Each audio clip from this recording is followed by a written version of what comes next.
Ok, ok.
Bao nhiêu ưu phiền gì.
Một trái xong à.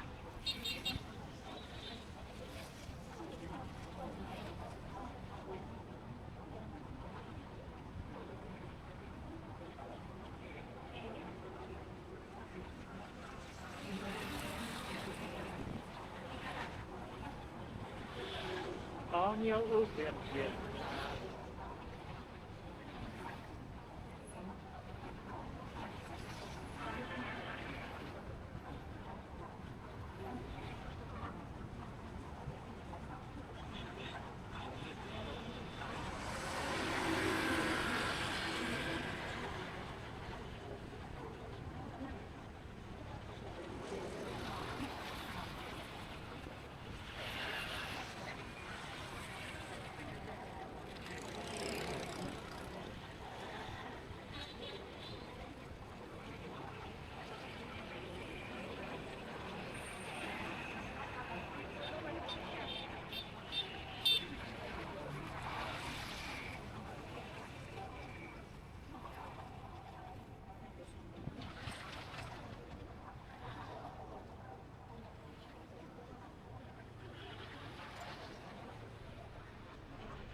nhiêu ưu phiền liền.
Alo sếp. Alo, nghe không con? Nghe không sếp?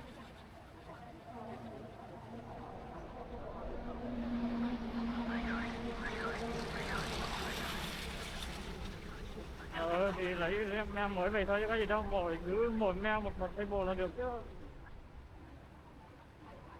Sếp lấy của chị hả?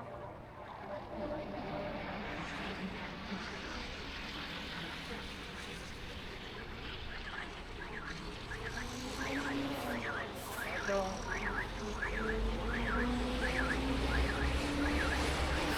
Nghe đó thì hay đó, anh sếp thì đâu có dính dáng gì tới em vô đâu mà lo. Phải rất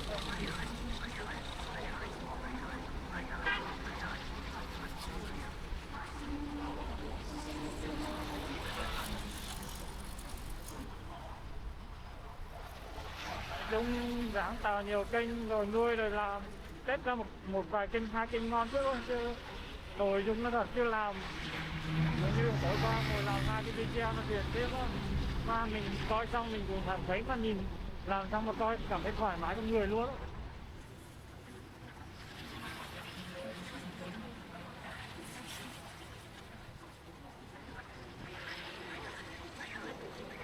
Rồi nói chung giờ ra cũng ráng làm video rồi test sao cho ra một kênh ổn chút, lập gần 7-8 cái nick, 7-8 nick.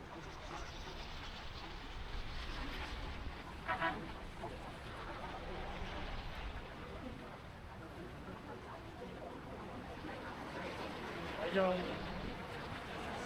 ráng làm video mà có thích thì mới đăng tiếp, còn không thì lên khỏi bị video.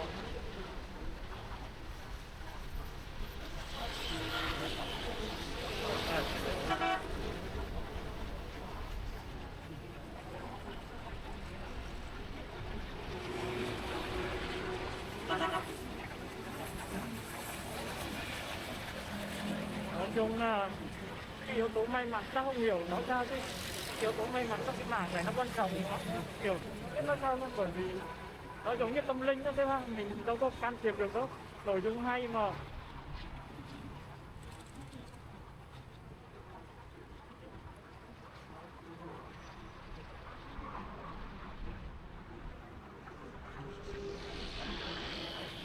Nói chung là nếu đã may rồi nó gì đó chứ nó đăng hai mấy video rồi nó vứt đó, từ lúc nó làm việc khác nhiều tiền hơn rồi nó vứt đó mà tiền nó mỗi tháng nó cũng về đều.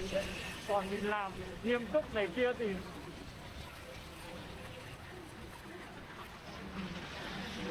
nó sẽ có nhiều thằng nó may mắn, nó không quan trọng nhưng mà nó làm ngơ ngơ mà nó bật được kiếm tiền kiểu mỗi tháng nó về cũng sẵn sàng với chút. Còn thì làm nghiêm túc thì nó không có gì đâu, nói chung nói thì nói vậy.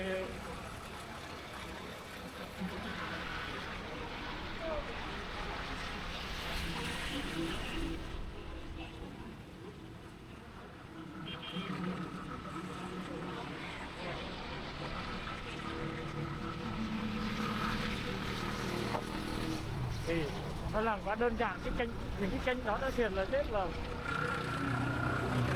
giờ là có ai rồi là ai làm cũng được như vậy, làm hơn vậy hết, thế mà làm mà nó làm đơn giản quá luôn.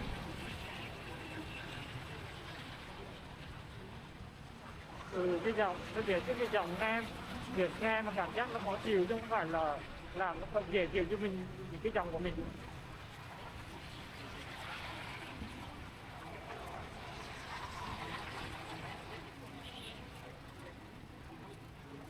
Tiếp nói sao? Nói lại đó. Nói chung ráng làm nhiều kênh để mình coi, chứ mình cứ nhìn vào một hai kênh, ba kênh mà không có thích. Nói chung có 5 video không thấy tí nhiều là cho may chứ tiền, chứ thời gian đâu có.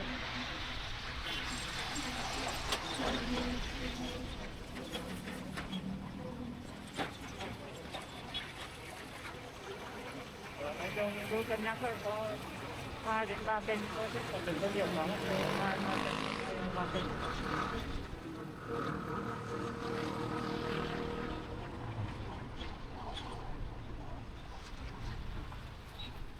Tiếng nghe cũ thì không cần cũng được, giờ lập ra được tương tác khoảng 20 ngày, 15-20 được không? Kiểu sáng lọc một cái, tối lọc một cái là ngày được 2 cái rồi, nó đâu có xác thực gì nữa.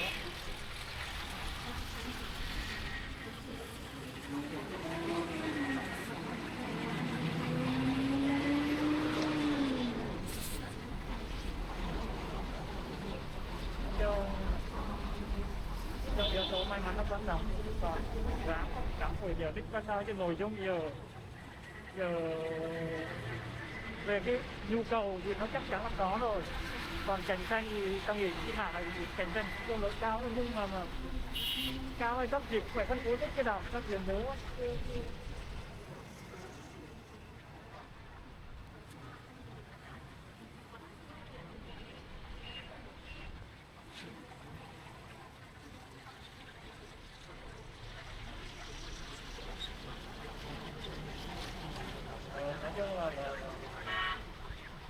Nói chung là làm gì cũng phải có trích cái đàm mới nói tới kết đấy cái phần nội dung chứ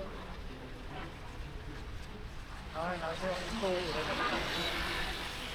Có mấy đứa trong group nó đăng lên em mới làm 1 tháng rồi mấy trăm ngàn lượt view này các thứ mà tỷ, dễ hiểu sao nó may mắn hay vậy.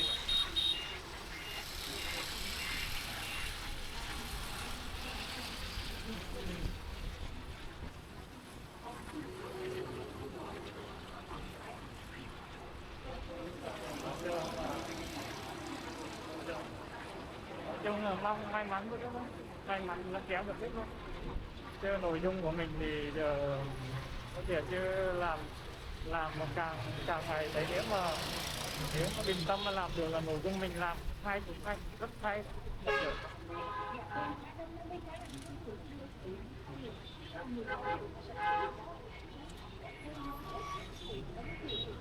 Động lực mà học rồi.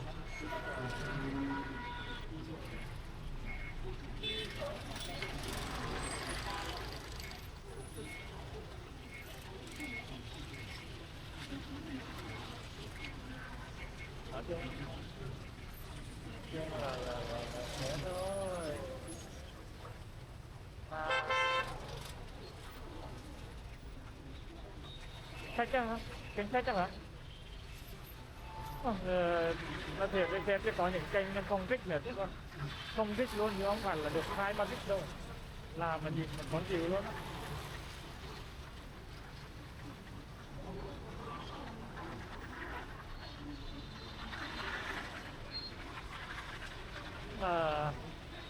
Cái kênh ta làm kênh sách tiếp thấy còn gọi là sao ta, còn gọi là sao nhỉ, không tìm ra được nửa mấy app ở đó đúng không, nói như thật sự là có những cái không, bởi vì ngày xưa ta nói cái con duyên thì nhanh lắm, còn con duyên nó mệt mỏi lắm.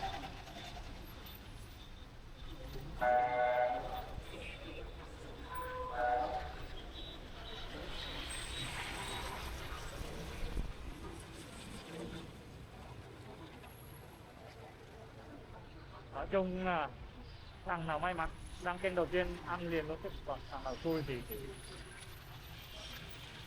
như tao, chứ thật ra chỉ cái thôi. Tức là về cái mặt mà nghiên cứu cây đồ á thì thật ra cũng có đó, nhưng mà có nhiều kênh có nghiên cứu ra mà mình không làm được đó, bởi vì trong đầu kỹ thuật cao thì mình cũng không nghiên cứu được. Với lại ví dụ với lại cây á mà không may mắn cũng không được, là những cái đợt mà trong đề cử đó là cây chắc chắn huy, nhưng mà mình làm được con tiếp đó thế.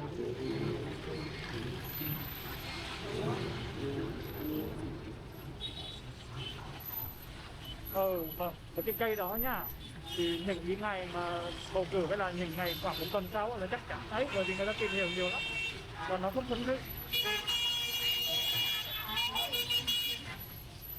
Nói chung thôi, không may mắn còn có được.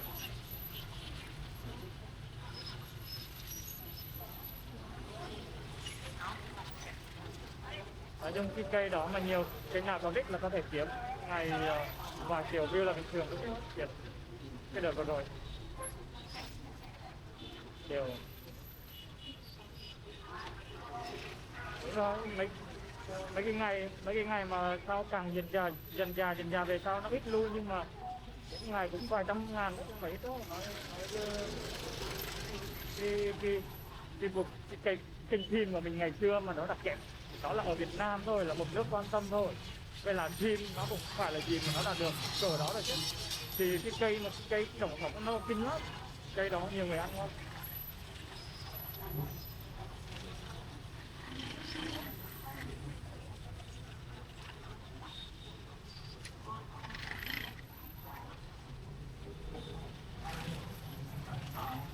Nói chung một video là cảm thấy may mắn thì được tiền, làm một video ăn cả năm không hết, còn xui xui như mình ăn thiệt, làm để có động lực để làm luôn.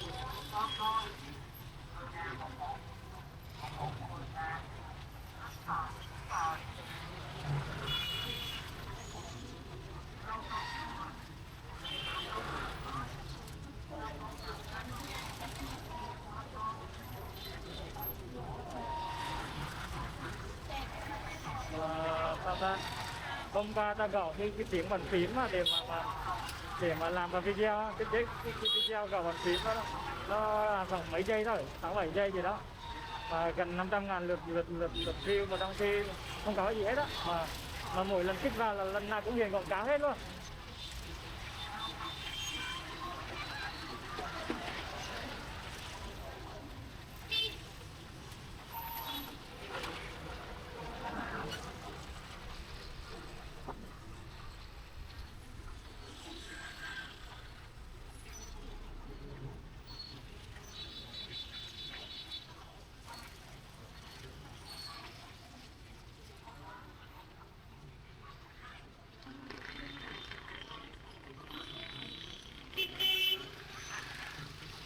Cho anh em lên ship luôn, để cho xem thì nó vô không vậy.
chịu